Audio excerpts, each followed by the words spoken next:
I'm going to tell you right now that you're going to want to share this with your friends because we are going to bust so many myths, and I'm going to give you everything that your doctor should have given you in every single visit you've ever had but hasn't yet.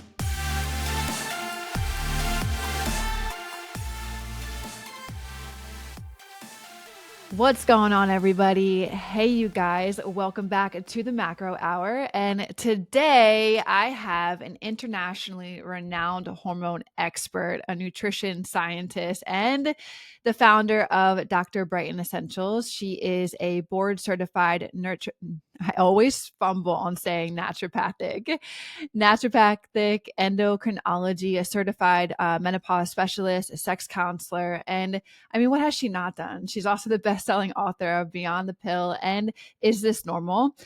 Dr. Brighten is here today, everyone, and she is on a mission to help women uncover the root causes of hormonal imbalances and reclaim their vitality through informed science-backed choices. And today we're diving into all of the things: perimenopause, hormonal shifts, mood, libido, energy, and what it truly means to take control of your health through every phase of womanhood. And I'm really excited for this conversation. Dr. Brighten, welcome.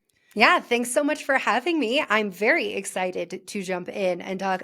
Yeah, everybody, she sent over some of the best questions. So I'm going to tell you right now that you're going to want to share this with your friends because we are going to bust so many myths, and I'm going to give you everything that your doctor should have given you in every single visit you've ever had but hasn't yet.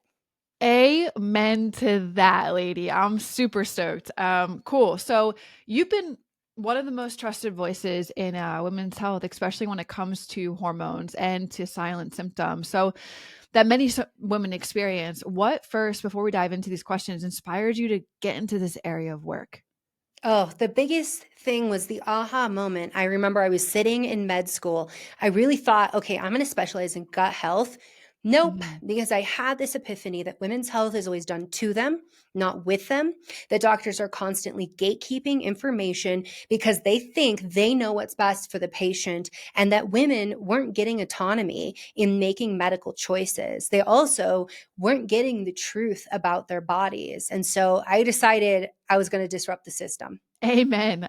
So before I got into fitness and nutrition back around like almost 8, 9 years ago, I worked in the healthcare field for 9 years, and I worked in the emergency room for 5. And I love that Hmm. you're bringing this message and what you do with your line of work, which is the women that aren't able to advocate them for themselves or stand up for themselves, and doctors are telling them they need to do this, you need to do that, and it's not causing the root the solution. It's only causing a symptom, fixing a symptom. So I'm Hmm. really excited to, unpack these things with you today. For many women, let's first start off in the bucket of hormonal imbalance, because as we mentioned, we're going to dive into many buckets here, but perimenopause feels like it just like sneaks up on them. I've learned that it can start as early as in your mid 30s, right? Hmm. So, what are the earliest signs of hormonal changes that women experience, and what should we be paying attention to? Yes. What every woman needs to know about perimenopause is that hot flashes are not the first sign. Irregular periods are not the first sign. The Mhm. very first hormone to decline in perimenopause is progesterone. So, progesterone is only made after ovulation. The onset of perimenopause is when our savings account of eggs is running out. When you're out of eggs, you enter into menopause, which is 12 consecutive months of no period. The next Mhm. day, you're postmenopausal. So you got a birthday of like no periods. Yay, menopause. Next day, postmenopause. But before that, what we see is that progesterone begins its decline. What do those symptoms look like? Worsening PMS. So you're more irritable. Your partner chews their food loudly. You're like, I'm getting a divorce. Like, I'm out of here. I can't be with this person anymore. I'm so irritable because what progesterone does is it stimulates the GABA receptor in your brain. So you make progesterone or you take oral micronized progesterone, and your body converts that into allopregnanolone. That hits the brain, GABA lights up, GABA says, chill. You love this person, they're not that annoying. And we're going to get really good sleep. We're going to go to sleep and we're going to stay asleep throughout the night. So if you're someone 35 or older and 2, 3, maybe even 5 days before your period, you're having night waking or you're waking up much earlier. So instead of waking up, you usually wake up at 6, now you're waking up at 4 or 5. That can be pointing towards a progesterone issue. The good news is that in that phase, in the early perimenopause phase, there's still a lot we can do naturally to get the ovaries to work for you and to help mitigate these symptoms. How? What can we do? Yes. Okay. We'll go right we want into that. it. Give it to us now. Okay. So if you are experiencing increased PMS, you are having breast tenderness before your period, you're irritable, you're having insomnia or sleep issues, there's several things that can help. So number one is we increase our vitamin C, whether that is coming dietarily or coming through supplements, and vitamin B6. With vitamin B6, we're going to be looking at like 20, 25 milligrams coming in a day. Those are going to support the corpus luteum, the temporary endocrine structure that's left behind post-ovulation to produce progesterone. There's an herb known as chase tree berry or vitex. We typically use that at 200 milligrams. That can also help with supporting ovarian production of hormones, and it can help during that luteal phase. Now, the other thing we got to look at is stress. Stress is absolutely the number one thing that will rob you of a really easy period.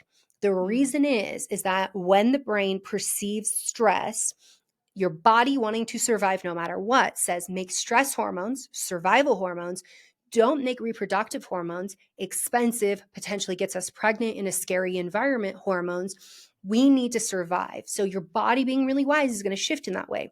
The problem is the modern woman is living under chronic stress day by day by day. And evolutionarily speaking, the way you actually developed your entire hormonal system does not match what is happening in your environment. So what can we do with that? We have to look at where we can mitigate stress and where we can cut out stress. You cannot control all stress, but you can control your response. So I have several articles on drbrighten.com, and one I would recommend people to check out is vagus nerve stimulation. I also have a podcast episode going through this of ways that you can stimulate your vagus nerve. So there's certain breathing exercises, there's massage exercises. The vagus nerve runs from your brain, it innervates your heart, and it innervates your gut. And this is a way that we can access the rest and digest aspect of our nervous system. We can hum, we can sing out loud, we can do deep breathing. That will shift us to more resilience against stress. And then I ask people in my practice, I say, can you go through and do basically a stress inventory? I just want you to brain dump all of the things that are causing you stress. And then I want you to look at what are you unnecessarily putting on your plate? Because we do that. We look at, we think like, oh, I'm the only one who can do this best.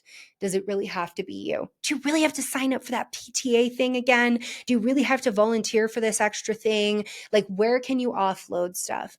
And then I want you to look at like, what is perceived stress and what's actual stress? Because the things that we sometimes are writing down and we're like, oh, this is a source of stress. When we write it down and we look at it, sometimes we're like, actually, I'm making that up in my head. That's not real stress. Like, I need to let that go. And then there's my favorite one, which is, everybody talks about like a detox diet. I'm like, detox the people in your life who are toxic. So take a look at that. If there are people in your life that when you spend time with them, you feel more exhausted, drained, you go home, you think about the interactions, you hate on yourself about things, those people, they got to go, especially if you're in a healing phase of life. And that doesn't make them bad people, makes them not the right people for you and your hormones. Yeah. Wow. So such good advice already so far into this episode. I'm sure many people are going to rewind and listen to that back, and you should, because it was a great, powerful answer. So my brain goes to how can women differentiate like the difference between normal life stress and actually these hormones that are shifting? That's such a great question. So there's normal life stress, right? You have a stressful event, you feel the surge of cortisol is going to go up, epinephrine, norepinephrine, so stress hormones are going to go up. And then, we can always look to nature. When the gazelle gets chased by a predator, that has a stress response. comes away from that, shakes it off, actually shivers, moves its body, works out that stress, and then is back to a calm state. Can you do that? Can you find your practices? Maybe it is dancing and shivering and shaking. Maybe it's something else. And then you come back and you feel a sense of calm, you feel a sense of ease. If that's not happening and things are prolonged, sometimes we have a genetic issue. I'm one of those people that have poor catecholamine clearance, is what it's called. We were the defenders of our tribe. So, genetically speaking, we were made to defend the tribe. And you can say thank you to people like this because you're the reason why this species exists. However, in modern society, we clear it much slower. So we're going to feel the effects of stress much longer, which also means that every cell in our body is feeling it much longer. But to your question of like, how do you know, right? I think what you're asking is that there's dysregulation in that stress system. So the hypothalamic pituitary adrenal axis is what it's called. That's how your brain speaks to your adrenal glands. If you are tired when you go to bed, you're exhausted, your body is just ready, down for the count, but the brain won't shut up. You're wired and tired. That's a sign we've got HPA dysregulation. If, like, this is a big one, somebody walks into a room and you are constantly startled, you're constantly like screaming, you're scared of like everything, you're just jolting, your nervous system is on edge. It's primed to respond. If you find you're waking up with headaches, you slept like 8 hours, you are waking up, you're not feeling completely rested, you're like, I know I got sleep, but it doesn't feel like it actually was restorative.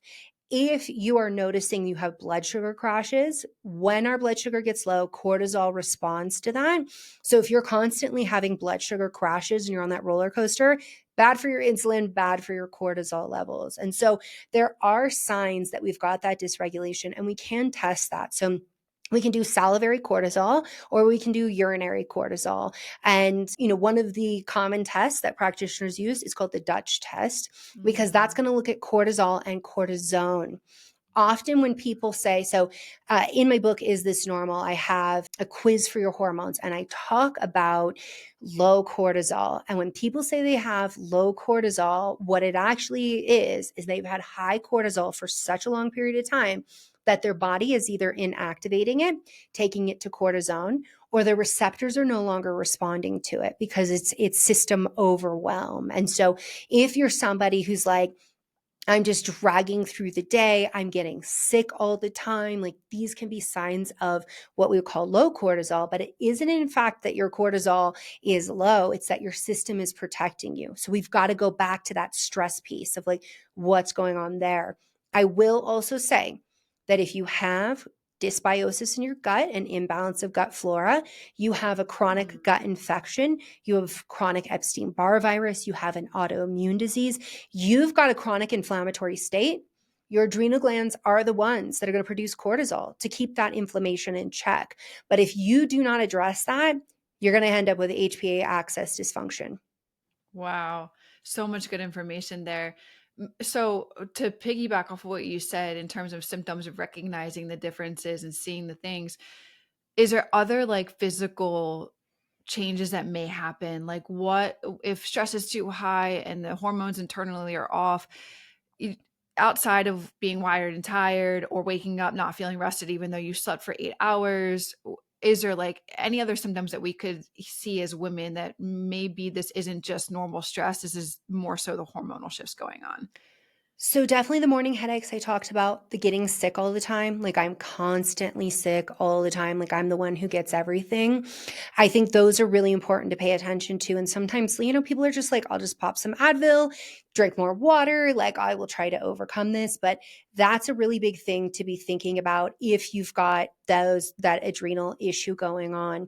I think it's also really important that we understand that hormones, you're not going to have just an adrenal issue. You're not going to just have adrenal hormone issues.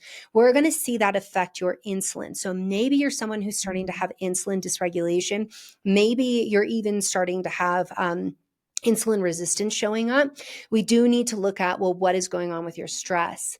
The other thing I would say is that if you've ever encountered somebody and they have had a spouse pass away, they have lost a parent, something that is a major, tremendous stressor in their life, getting sued, we know that's a big one. Isolated to the Mhm. United States, we need to figure that out. When people say, like, they look at them and they're like, whoa, they aged rapidly, that's cortisone. So cortisone, cortisol, this stress hormone, that is going to age us at the cellular level. If you Mhm. are like, I think that I'm getting more bags under my eyes, my skin looks like it's aging a lot more, I'm getting more gray hair, I'm having brain fog, I feel like I can't like keep a word in my head, like I'm having major impact on my cognition, so my brain is Mhm. struggling. We know that extended periods of heightened cortisol exposure can delete brain cells, but it also can act as a neurotransmitter that makes it hard for us to focus, hard for us to retain our memory, and hard for us to stay emotionally stable. God, such a good advice, and especially on the cortisol aspect. How about hair thinning? What would So that be attributed definitely. to? Oh my God. This is the thing. Like, hair loss is so annoying because it can be literally like almost any hormone in a woman's body. Right. There are some really key players, though. So, definitely you can have hair loss from acute stress. And that hair loss usually happens, it can happen like a couple months after that acute stressor. It happens rapidly, like your hair's falling out all at once. Then your hair will grow back. So, that's a temporary hair loss. So, we see that a lot. People who contract viral illnesses, they get really sick, they can have that kind of hair loss. And then, of course, people who are going through a very heightened period of stress in their life. We Mm. also see a very common cause of hair loss is due to testosterone, and specifically a form called dihydrotestosterone. For everybody that is in perimenopause and menopause, if you're losing your hair, go to drbrighten.com. I've got an Yeah. article that's just about that and what you need to know for your hormones. But Okay. one of the most common causes of thinning of the hair, so your hair shaft gets thinner and thinner and thinner until it cannot grow, is that conversion of testosterone to DHT. And that is happening via the 5 alpha reductase enzyme. This is where, for women, there's a lot of drugs for men. Well, not a lot, but there's a couple of drugs for men. For women, we can use minoxidil. Usually we're using that orally instead, or we're using things like saw palmetto, which is an herb that helps Mhm. with that conversion, so that you need some DHT. It's important for your libido, but we don't want such potent DHT that we're losing our hair. Spearmint tea or even spearmint leaf as a supplement can be really beneficial for this. And when we are looking at, okay, we've got this excess testosterone, we want to look at, is the underlying issue PCOS? And if so, is it insulin resistance driving the production of testosterone? Is it inflammation involved in the hair loss as well? And so it can be multifactorial. High Mhm. estrogen can be another cause that we have hair loss. We know that cortisol, that can affect the hair follicle itself. And then in other cases, sometimes there's like a fungal element to this. So this is where meeting with a dermatologist can be really helpful for you to go through all of that. And then really simple ones that you can do on your own: vitamin D, iron. If your iron is getting low, if you have heavy periods, you're going to lose your hair. If your ferritin, which is the storage form of iron, gets below 50, we're going to see hair loss in a lot of cases. So iron, vitamin D, a lot of your minerals overall are supporting hair growth. Zinc is another one that can support because it can help with testosterone as well. And so Mhm. you really want to look at the whole picture and not just isolate it to hormones, because sometimes it's hormones and fungal, and sometimes it's hormones and nutrient deficiencies, and sometimes it's like all of the things, All and the you've got to peel variables. back those later layers and address it. Okay, got it. Cool. So tons of variables that could be at play here. That's why it's really important to get your blood work, saliva. What do you say? Do you back the Dutch test? Because I know a lot of people have various different thought processes behind that. Yeah, I think it's really important for people to understand is that you can't just make a medical test. You can't just like Yeah. decide you're going to make a medical test and it have no efficacy behind it, and it have no, no checks and balances basically. And so the Dutch test has done that. There's also published data on the Dutch test. I find it really useful. People who often criticize the Dutch test, they do not understand that estrogen has metabolites that we can be testing for, and those are really important. important. What is actually interesting to me is that there are people who call themselves hormone experts, but they actually have never even been trained to prescribe hormone replacement therapy. They have only been trained to prescribe a birth control pill, and that's it, and make a referral to perhaps a reproductive endocrinologist. And they will come out and criticize this and say there's absolutely no reason to be running these tests. And yet we know that these metabolites of estrogen, they can play a role in cell proliferation, which was what we think of for cancer. They also can play a role in protection against cancer. So we want to understand that. We also want to understand estrogen clearance. Like, how well are you able to clear your estrogen? There is this idea in medicine that like we're all supposed to be exactly the same, that there's no genetic variations, and yet those do exist, and that matters. It matters any stage of life. And certainly when we are prescribing hormones that are coming in exogenously, because we've got to know, how well do you actually clear those? And how is this going to affect your system? The other thing you can see on a Dutch test, but you could also run this in blood work, is you can see a testosterone and a DHT, and you can see that 5-alpha reductase activity.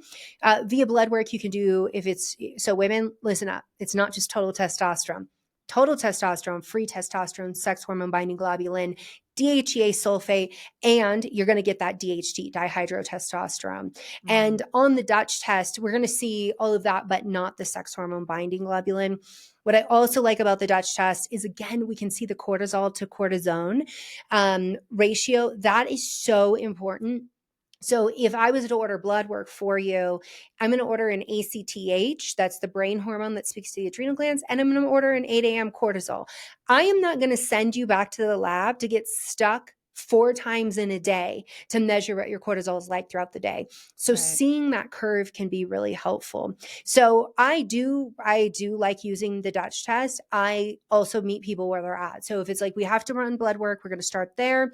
And if we can do the Dutch test, I think that's fantastic for getting that data and really understanding where your hormones are at and those different layers. There's not a lot of labs that will necessarily do the 2,4,16 hydroxyestrone testing to understand your estrogen metabolites. And I think that this is something we really need to be understanding in women. Yeah, I appreciate you sharing your opinion on that and your truth behind that. There's so much information that you're sharing already, and I really appreciate it. It's really good stuff. Before we move into the next bucket, I want to ask you, what are your like most common myths and misconceptions that you often hear from your patients about perimenopause and hormone health? Actually, I hear this one from other providers, and that it's that perimenopause and menopause are just natural. So if you're having symptoms, you just need to like write it out. It's my And you know favorite what thing I to hear. find really funny, as somebody who has been prescribing hormone replacement therapy or menopause hormone therapy for over a dozen years, this is part of my core training and my background in medicine, is how many of these doctors, primarily gynecologists, who are out here telling women just to raw dog their way through menopause, suck it up, get through it. It's natural. Don't use these hormones. They'll cause cancer. Some of them sending me nasty messages being like, what are you trying to kill this patient? Giving them HRT. I'm like, no, I'm trying to give them back their life and like, let them not lose their mind and actually Or enjoy a feel like a fully lived stranger in life. their body. Yeah. And now these people are like, oh my God, sign me up. I want this HRT and I'm also going to be an expert in it. And I'm like, could you just for a minute recognize the fact? I mean, there's like a few gynecologists out there who I think are in the menopause space doing a great job. And they do talk about how they had no background, no training, and they did do a disservice to their patients. And I'm like, we have to have that dialogue to build trust with patients, because the people out there that you denied hormones to, they absolutely remember you. So I think that is one big myth in that space, is that, oh, it's natural, so you should just deal with it. You don't have to just deal with it, and you don't have to use hormones if you don't want to. That's one option. We can also there's a lot of natural therapies that we can use. Nutrition and lifestyle goes so far, and I will be the one to tell you, HRT is not enough, and I don't care about these people singing it like it's the gospel that's going to save your life. It is not enough. You have to be looking at nutrition and lifestyle as well. The way you show up every day to live your life has such a tremendous impact on your outcomes. And I think anytime we put basically this paywall between people of like, if you want optimal health, you have to see a provider, you have to get a prescription, it's very disempowering, because there's a lot that you can do now with or without hormones. And there's also other medication options that we can use. If you're like, I don't want to go the hormonal route, I'd rather try something else. So you shouldn't just suffer through it. There's lots of options, lots of things that we can do. The other myth is that, this is a new phenomenon, perimenopause, that it wasn't even a thing until this generation of millennial women who are talking about it. When really, I mean, it's been documented for hundreds of years. Perimenopause has always existed. And so the concept that like our ancestors didn't have this, therefore you don't need to have hormones. Yeah, I hate to tell you this, but our ancestors died in childbirth a lot. And they also didn't make it like past their 50s. Like our life expectancy has been extended. And so with that, we have to pivot and we have to look at how to support women much better. Hey, while you're listening, if you're getting value from this episode, take a moment to tap that review button or share this podcast with a friend. It's a small gesture that goes a long way in helping more women find their way to feeling stronger and more confident in their skin. I appreciate you so much for taking the time to support this show. The other thing I'll say, the other myth is that if you take hormones, you're going to get cancer. That's a big one. There was a study called the Women's Health Initiative. They used much older women than we initiate HRT with these days, and they already had the onset of certain disease processes. So we weren't going to reverse those. Hormones aren't going to reverse those. But the concept that these hormones cause cancer, we have to really peel it back. And as the new research is coming out, what we're seeing is that progestin, which you find in hormonal birth control, tends to be the one that is more associated with cancer than the bioidenticals that we use today. Premarin, which is a pregnant horse whose urine we took and extracted estrogen from, also not great. But using your own biological hormones doesn't show the same risk as we see with the synthetic hormones that we were using. So I just released a podcast episode. I have several where we talk about estrogen and breast cancer. And the latest one with Dr. Felice Gersh is great because she talks so much in detail about how estradiol, the form that we use in hormone replacement therapy, actually helps glue the cells together so that you don't get metastasis, which is what kills us in breast cancer. So this is one I know there's going to be people that are commenting being like, yes, it does cause cancer and you're going to kill people, because this myth is it has been so perpetuated by the media. But medicine got it wrong and science got it wrong to make that blanket statement. And I want women to understand that smoking, drinking alcohol, and binge eating ultra processed food, those are higher risk factors for breast cancer than using a very small dose of estrogen hormone replacement therapy with progesterone, HRT as well. They got to be balanced out. And when it's done right, because when it's done right, we're using the lowest dose to support your body. We are not trying to get your period back or get your levels back to what they were when you were still menstruating. Oh gosh, thank you.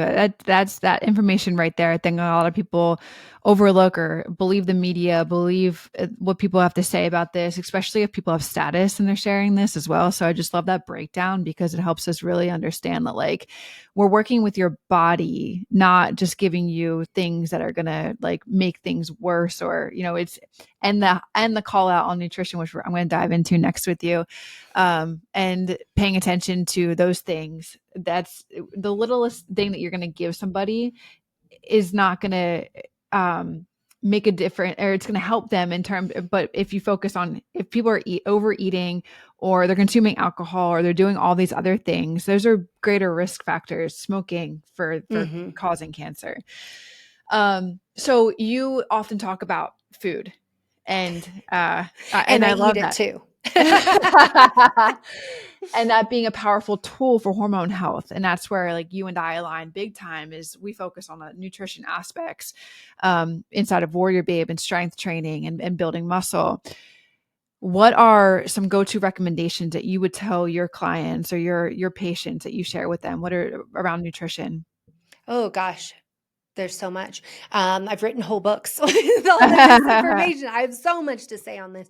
I think as women, some of the most important things we can do is structure our day so that every meal we try to hit 30 grams of protein minimum, that throughout the entire day, we're hitting 25 grams of fiber minimum, and we are limiting added sugar, not fruit. I'm talking about added sugar. Check your yogurt. I hate that yogurt has so much sugar in it, but not more than 25 grams. So we want to hit 30 grams of protein every meal, 25 grams of fiber in the day, and we want to hit we want to get below 25 grams of added sugar. So that is really like one way that we want to structure. Now, when we look at a plate, and I did this whole diagram in Is This Normal? So you take a plate, you split it in half.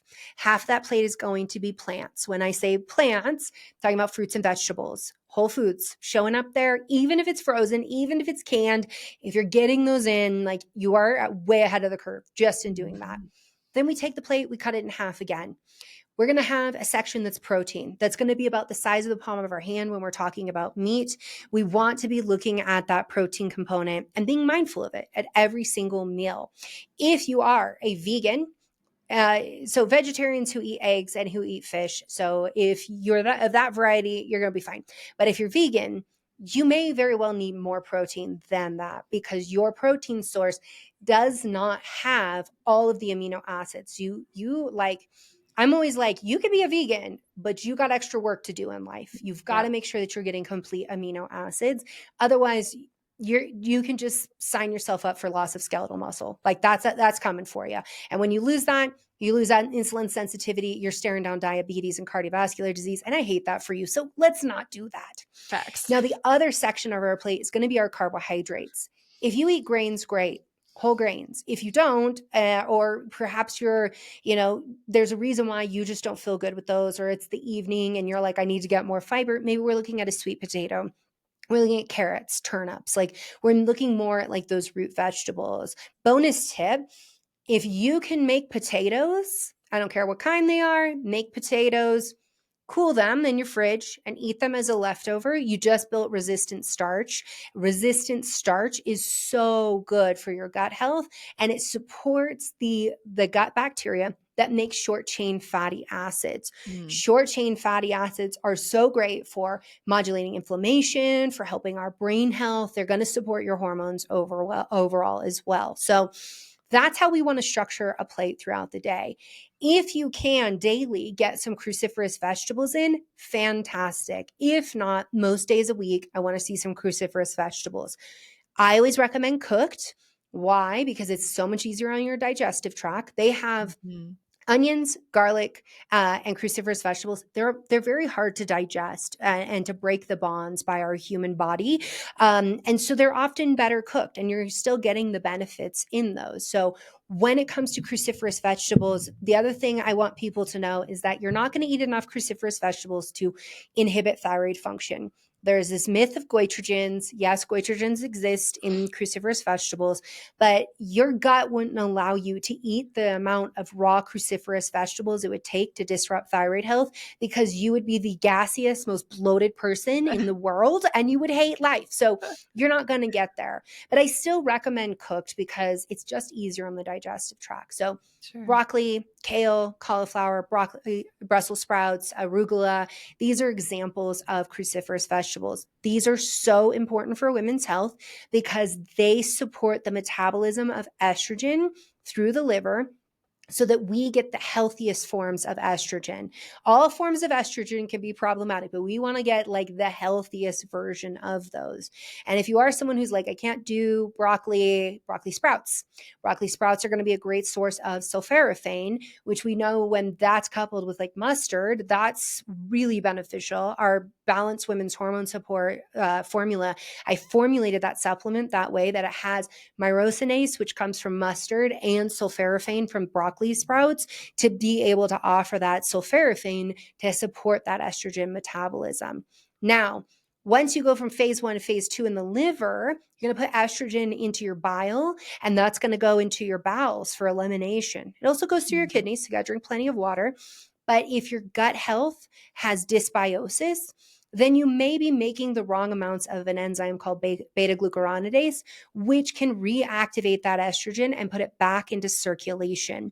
And there have been studies, there's been numerous studies out there showing that not all of our estrogen gets eliminated, and estrogen does re-enter the bloodstream, with some researchers starting to point to, okay, when we see endometriosis, when we see ovarian cancer, endometrial cancer, breast cancer, when we start to see these issues, we've got to ask the question, are we not clearing estrogen effectively?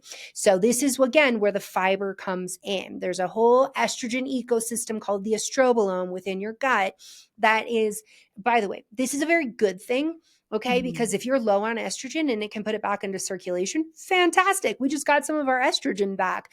But if it's imbalanced in the gut flora that's driving this, then not so fantastic. Yeah. Okay, cool. Good stuff. Love this. This is so informative for everyone that's listening. I want to switch buckets because we know we got tons of more questions to ask you in this a short amount. I don't want to go over our time. Let's jump into like the mood, energy, and libido conversation during hormonal shifts. So mood swings, fatigue, the libido changes are common complaints during perimenopause. What's happening behind the scenes to cause all these things that drives these symptoms? Yes. Okay. So actually, is this normal? As like the whole first half is about your sexual health and hormones, and the second half is just about hormones. And so here is what is going on in perimenopause. It is very multifactorial. So firstly, cyclically speaking, it is normal for your libido to decline post ovulation. That is because estrogen drives a lot of our sexual desire, our sexual fantasies, vaginal lubrication, our arousal, all of it. Testosterone is also coming into play, but it's always the one everyone knows about. But like estrogen is important too. Once progesterone comes online, things shift, and we may not. This is where I joke that like you'd rather get into sweatpants than get into his pants, because it's just comfy time. Like it is just like, let's cuddle. Like that's what I always tell like women. Like you need to tell your partner that they need to decrease your stress during this time, and they need to up the type of love that you need, whether that is physical touch, whether that is praise, whether that is just doing the dishes because it takes the load off your plate. That's going to help you be more receptive to any sexual advances that are made. Otherwise, if your nervous system is dysregulated, you're not going to receive those signals. It's just going to basically be like, someone cut the phone line, like they're trying to talk to you and it's not going anywhere. So that is something that's really important to know. Now in perimenopause, we are having, I told you that we start with a decline of progesterone. Now we're much more irritable. We're much more, nervous system is much more primed to being sensitive. And maybe we're not getting good sleep. Now, the other thing that happens in perimenopause is then our estrogen is starting to go up and down. I like to joke it rocks harder than an AC/DC concert because it is just up and it's down and it's unpredictable. Now, studies have shown that the right amount of estrogen, and you have sexual fantasies, you are like all about your partner. Too much estrogen, and you're actually more critical of your partner. You're much more critical of them, and you're much more irritable. Some women have the extra added benefit, that's a joke, it's not actually a benefit, of histamine issues too. So as estrogen goes up, histamine goes up. As histamine goes up, estrogen goes up. Histamine, we think about for allergies, but histamine in the brain, that can also make us feel aggravated. We can feel more irritable. And if you feel like you have like the period flu symptoms where like it's hormonally driven flu-like symptoms, you're going to be interested in sex. So there's those two hormonal pieces in early perimenopause. Once we get into late phase perimenopause, estrogen is down, sexual fantasy is down, pain with sex comes on. We're not able to self-lubricate, which by the way, in the luteal phase, you don't self-lubricate either. That's also normal. So now we need lube. We probably need vaginal estradiol as well, which doesn't go systemic. So we don't worry about that if you have a history of breast cancer. We don't worry about it. It's not going systemic. And it's going to help keep your vaginal microbiome healthy as well, which is so, so important so that you don't end up with yeast vaginitis, bacterial vaginosis, and UTIs. Because if you get that, you're also not going to have sex. If every time you have sex, you get an infection, you're not interested in that.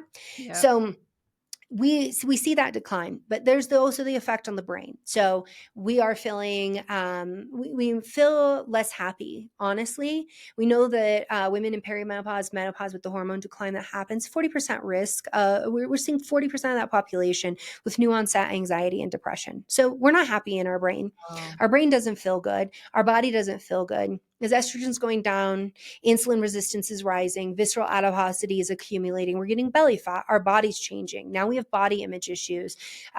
Maybe not yet true for you, but this can happen. Body image issues and threat of unintended pregnancy are two big reasons why women will get out of the mood, not be able to get in the mood, or have an inability to orgasm. Like, they have a major impact on our mental health. Now, with that said, for some women, vaginal estrogen, lube, and they have no chance of getting pregnant, they are in the mood all the time.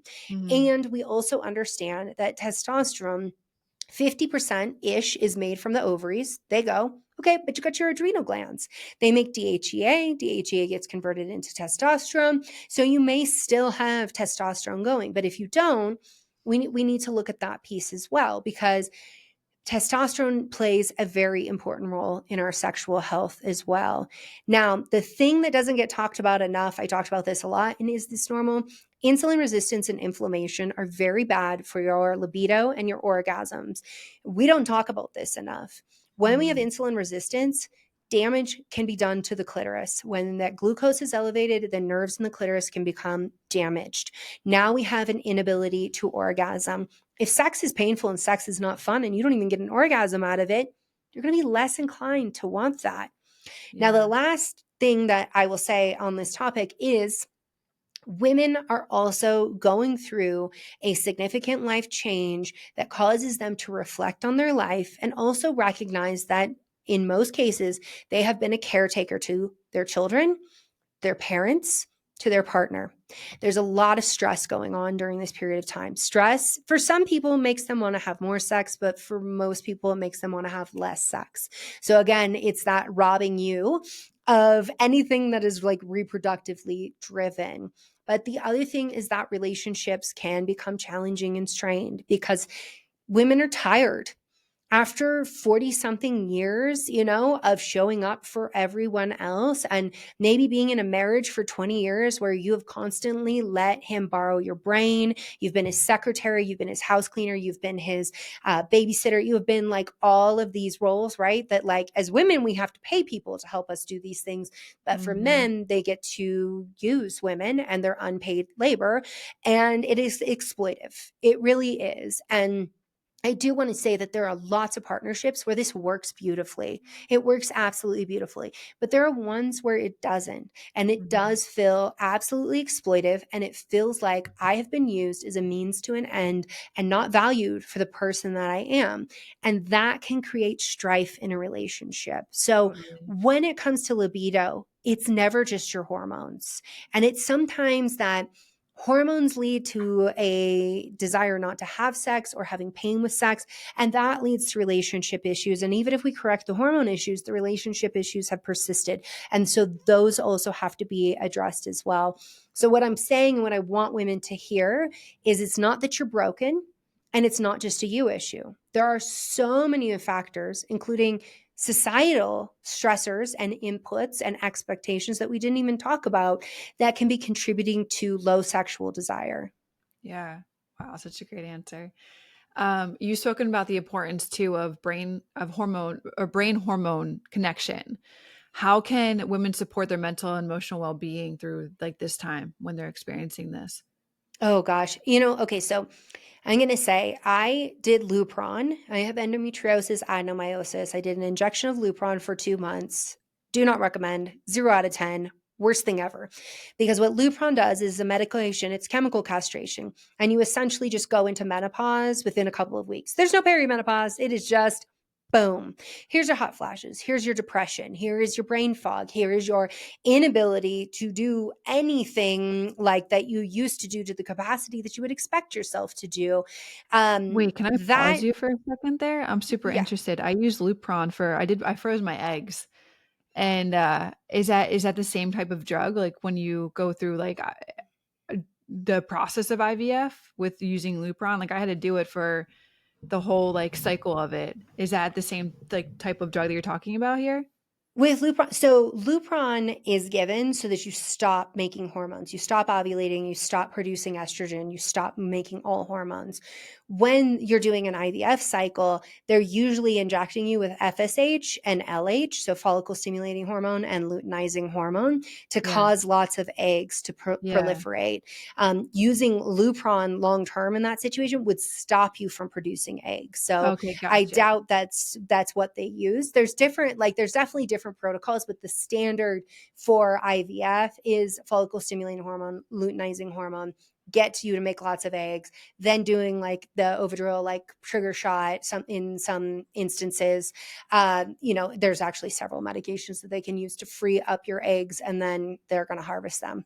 Gotcha. Okay, makes sense. Got it. Yeah. Okay. Just need You to would know clarify. if you're on Lupron, because Lupron is you're going to have hot flashes. You're going to have all the menopausal symptoms. You're going to have Mhm. vaginal dryness, like everything hits you all at once. So to the mental health component, I actually am developing a supplement that I've just named Radiant Mind, because when I went through this, I was like, I have to have something, because I was just in a spiral. So I leveraged saffron. Most of the companies that I have found didn't have enough saffron, so I was like doubling up on it.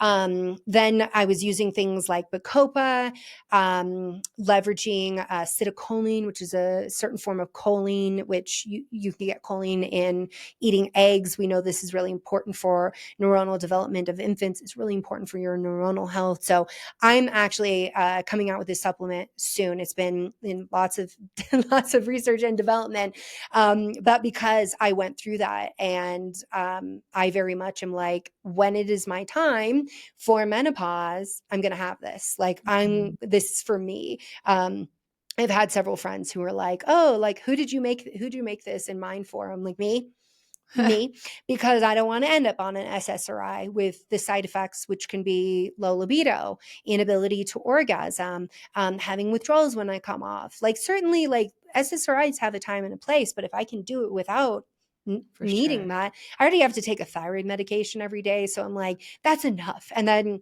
you're talking about IVF. I'm like, I've been through IVF. I've been through like my organized calendar of like taking this and taking that, and like so many things that I'm like, I need to keep it simple. So Yeah. anyhow, that's some things. Those are some of the supplements that I have utilized. Omega-3 fatty acids are another one, super important for brain health. Make sure that you're getting one that is third-party tested and that is actually distilled in a way to try to remove some of the environmental pollutants that just are inherently in fish and in fish oil. But we have ways, like in our company, that we can remove some of those so that we're not upping our exposure on those things. So making sure that you're also optimizing your blood sugar. Mhm. If you have insulin dysregulation alone, you don't even have diabetes yet, you don't even have prediabetes, but we're seeing fasting insulin levels are going up, that can be affecting your brain energy and how your brain actually is able to function. Anything that supports mitochondrial health is going to support your brain health. It will support your ovaries as long as they're working, also your heart as well. So we're looking at CoQ10 is a really important one, ubiquinol. Looking at like L-carnitine, alpha lipoic acid, and then making sure you're eating a really nutrient dense diet, lots of polyphenols.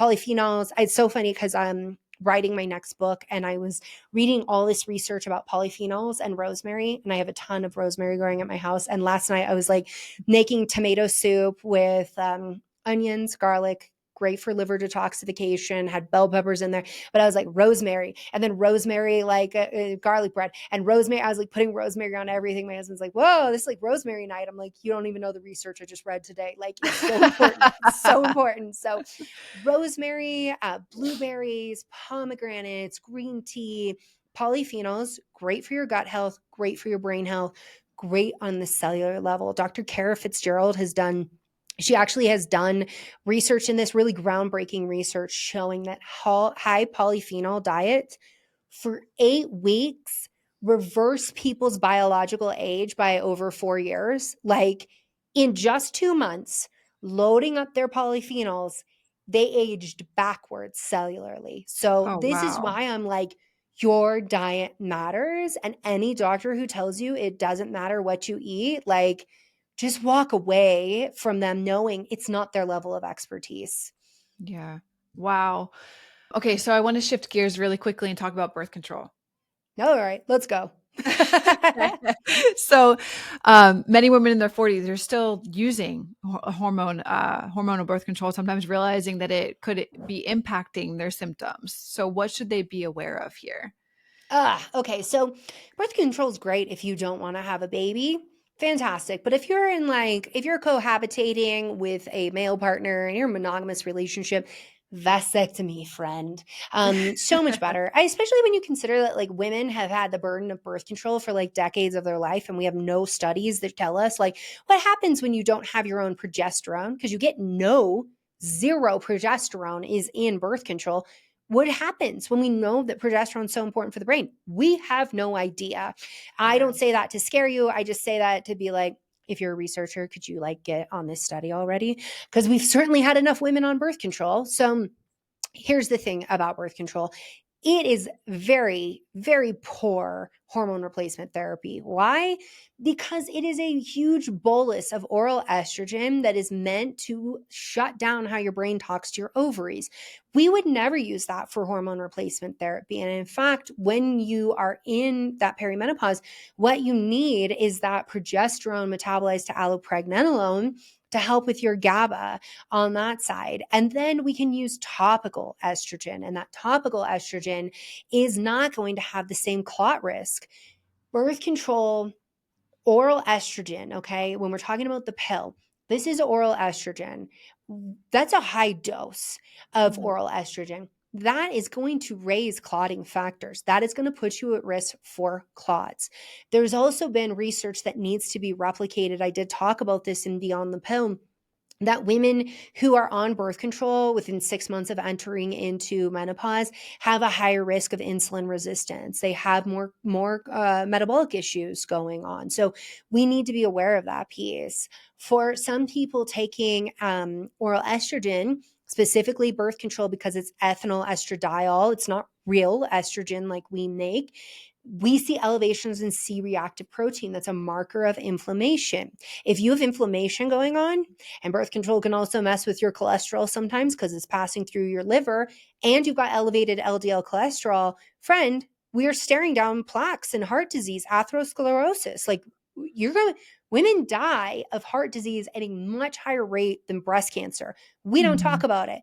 We don't talk about, we get a whole damn month of pink ribbons and pink washing with like the worst endocrine disrupting products that are going to mess with your hormones. And some of them are known carcinogens. And they're like, but it's pink. It's raising awareness. Could we raise some awareness of the fact that like women die of heart attacks at their highest rate when they're postmenopausal, and also that we present differently than men? So when it comes to birth control, you need to be aware of what the risks are. It is not safe across the board for everyone because no medication on this planet is.